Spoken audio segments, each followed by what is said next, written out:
In this video, we are going to learn how to use portrait and landscape orientation in the same Word document.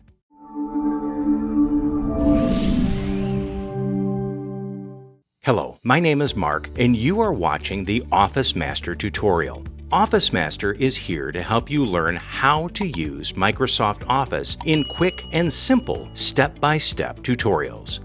There may be times where we want certain pages or sections of our document to have a different orientation from the rest of it. For example, to display a wide table, chart, or a picture in a school or work document. Here's how we can change page orientation for one part of the Word document. First, highlight the paragraphs, tables, or charts whose orientation you want to change. In this video, we are going to select all of them to illustrate that the procedure is the same. Then, navigate to the Layout tab in the ribbon, search for the Page Setup group, and click on the small arrow in the bottom right corner. A Page Setup dialog box will appear on the screen. Navigate to the Margins tab and look for the Orientation section.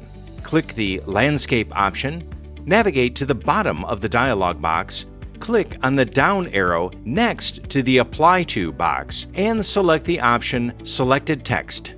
Click on OK. We can see that Word has changed the orientation for the highlighted area. If you found this tutorial helpful, reward us with a like. Is this your first time on our YouTube channel? We would be more than grateful to welcome you to our community, so hit the subscribe button to enjoy more of our videos and learn how to master Word. Thanks for watching, and see you in the next video.